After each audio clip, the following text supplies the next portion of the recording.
Yeah, and because certainly to the studio machine where a lot of the money for films comes out of, the bottom line is money in box office. So that opening weekend is so critical. I mean, I think you all know that, but showing up and buying a ticket, when our movies come out is vitally important because.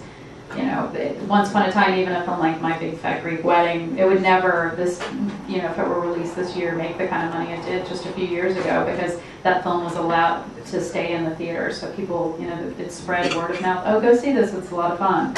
That doesn't happen anymore. Studios throw it out on several hundred screens or thousands if it's a bigger event movie. And they look at that opening weekend gross, and if it didn't make a certain number, then they yank it. So. It's really, if you see a film that you like and feel passionately about, tell your friends to go see it and buy a ticket. I think word of mouth is huge for keeping films in theaters. So I think we need to keep supporting these types of films so they stay out longer. Just one little simple thing I tell people when they ask me that is just if you can make introductions to the filmmaker, to other people that you know that might do something for them, whether it's even small thing like somebody who's a caterer, and so maybe they could help them on the any introductions that you could make, email, phone call, that really helps filmmakers. It really helps us do our thing because we're always searching for people to help us do what we do. Any questions that y'all would like to ask our filmmakers? Glenn?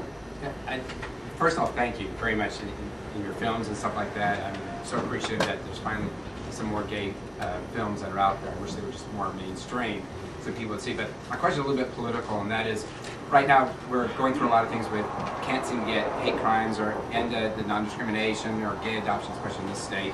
But I'm wondering about some of you have done some films like documentaries and stories. Is the gay community, in my opinion, just seems kind of an industry. We can't seem to get the message out. And I don't know if it needs to be more documentaries or more things. I'm just curious about what your thoughts are.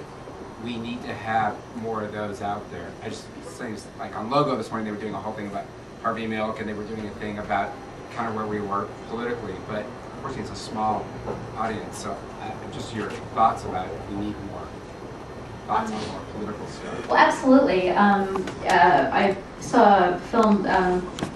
My Two Dads? I've forgotten, but it was a great documentary a couple years ago that aired on Showtime that followed the story of a gay couple who lived in Florida, and they had adopted a couple of boys or fostered a couple of boys out of the state foster care system. And then I guess they had HIV, but I guess they were put on a drug regimen very young, and I guess it went into a remission, and the state tried to take the boys away from the men and place them in a proper home, which is just, horrifying. So that film chronicled that whole process. So a lot of these films addressing these issues do exist, but it is how do we get them out to a wider audience? And I think a good model for that is house parties, and that's what we're going to try to do with our documentary. Particularly, it looks like in California next year, there's going to be a constitutional amendment to ban same-sex marriage on our ballot next June.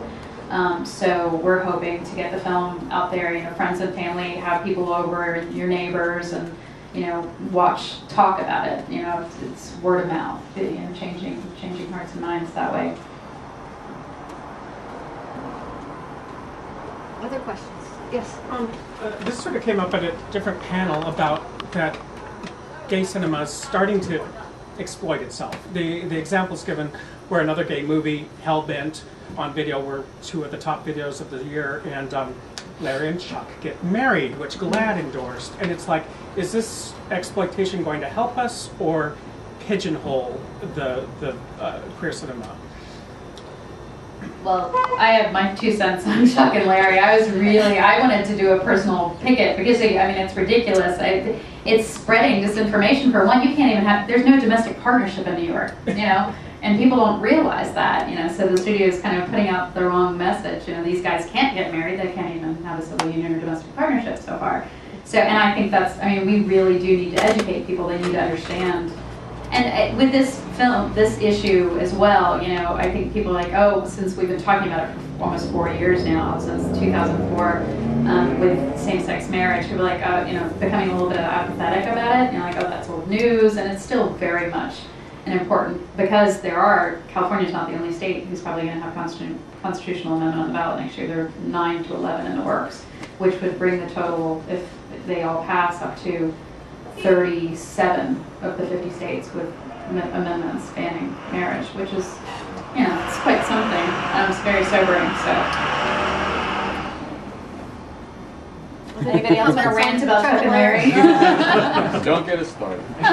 I never saw Chuck and Larry. What is I it? didn't see it. I didn't support it with my money. But like films like another gay movie, I say I didn't. Whatever, it is what it is. But I mean, it's having fun. I mean, if visibility at any cost, I say let's just celebrate it. But I mean, I think if we're pigeonholing ourselves, you can't really pigeonhole that because eventually you'll get bored and you'll move on. Yeah. But I think this is just another phase of cinema for us. We had so many films in the past, especially for the men, very issue laden, which we needed. But I think there's a different swing right now, and I think it's about exploring the best part about being gay. One last question? Yes, ma'am. I want to get back to what you guys said about it doesn't matter who makes the movies. Do you really think that a film project entirely done by straight people about the gay community with issues in the gay community really has any credibility? And if it does, if it's unsuccessful, are these straight people being kind to our community? Or if it's very successful, are they exploiting us? Well, back now, Yeah. made by straight people, for straight people, which I guess is the good news. But I think if it was made by gay people, it would be a different story, maybe. And once again, I don't want to slam the movie at all. I love the movie. Very powerful. Any other comments on that? I mean, I think it's a good question. It's something that I think anybody, when dealing with a group that's outside of your own personal experience, you have to understand that group and at least treat it with respect. And at least I think that any time anybody's writing a story about something that is not their own experience, they just need to, writing's all about the human condition. So it's not like we can't all be everything, but like, I think it's very important that as long as the stories are good, and if you think it's credible, if you think that's a good story that you went and saw it and you said, I really like that, or that rung false to me because of this, this, and this. I think that it's all about the individual filmmakers and if they're successful in what they're doing. If you're writing to an audience, then you respect that audience, no matter who you are and what you're doing. I want to thank all of y'all for being here and for supporting queer cinema. And just by being here, hopefully you're going to see a lot of the different films throughout the next several days. There's some amazing stuff that we've already seen and that we're about to see. And thank y'all. I really appreciate you. We all appreciate you taking the time to come here and to be here in Atlanta and share your stories. And thank you for your passion for making good stories. It's great to see more, well-developed characters and stories that happen to have a gay topic and good production values that we can be proud of. So thank you for doing that, especially in light of the fact that you also have to have quote-unquote day jobs, so you're pulling triple duty. So thank you for your commitment to this, and thank you for telling great stories.